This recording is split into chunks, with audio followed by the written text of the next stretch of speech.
Berikut kami sampaikan pertanyaan yang sering disampaikan terkait pengusulan P3K paruh waktu, menjawab pertanyaan-pertanyaan yang selama ini ada di masyarakat terutama para honorer yang terdata dalam database ataupun yang tidak terdata dalam database.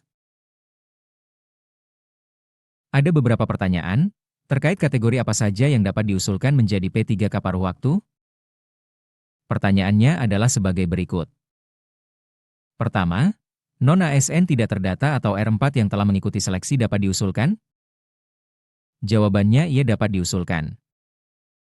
Kedua, non-ASN tidak terdata yang mengikuti seleksi CPNS dapat diusulkan juga? Jawabannya tidak dapat diusulkan. Ketiga, non-ASN yang lulus namun mengundurkan diri atas permintaan sendiri apakah dapat diusulkan? Jawabannya dapat diusulkan. Pertanyaan keempat, non-ASN yang lulus namun tidak memenuhi syarat tahap 2 apakah dapat diusulkan?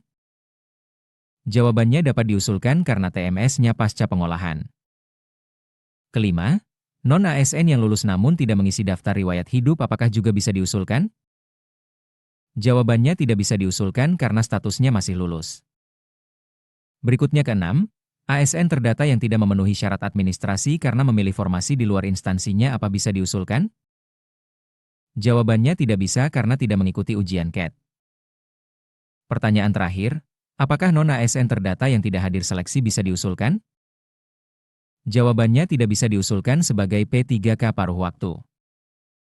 Semua non-ASN terdata yang telah mengikuti ujian CAT atau non-ASN tidak terdata yang mengikuti ujian CAT P3K, untuk non-ASN tidak terdata tidak disebutkan pada Kemenpan 16, jawaban aspirasi dari berbagai pihak menjadi diperkenankan.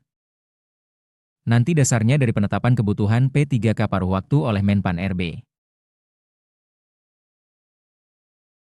Untuk pendidikan, jika saat pendaftaran mendaftar formasi SMA dan punya ijazah sarjana, usul paruh waktunya apa bisa menggunakan ijazah sarjana?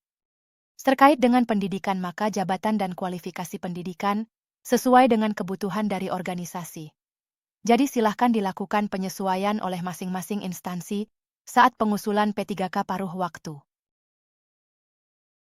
Terkait status THK 2 pertanyaan berikutnya adalah, bagaimana untuk XK2 yang tidak terdata di pendataan karena saat pendataan yang bersangkutan bekerja di SD swasta?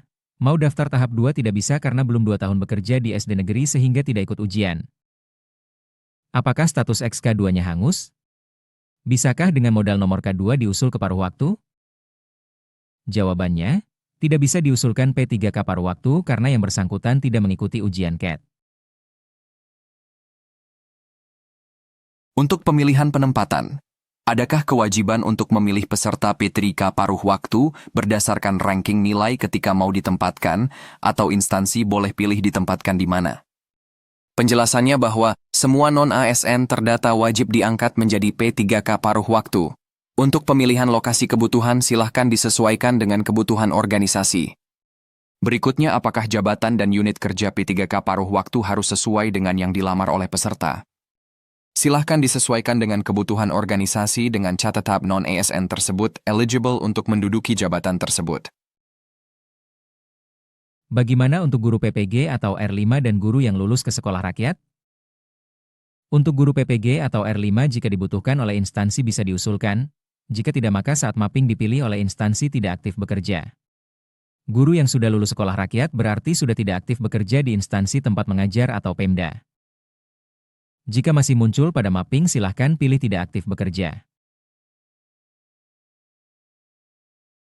Pertanyaan berikutnya terkait penggajian, apakah ada ketentuan terkait penggajian P3K paruh waktu?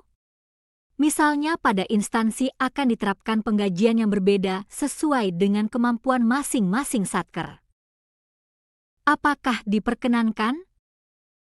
Baiklah, sesuai dengan Kemenpan RB nomor 16 tahun 2025 tentang pegawai pemerintah dengan perjanjian kerja paruh waktu, Diktum ke-19 menyatakan P3K paruh waktu diberikan upah paling sedikit sesuai dengan besaran yang diterima saat menjadi pegawai non-ASN atau sesuai dengan upah minimum yang berlaku di wilayah tersebut.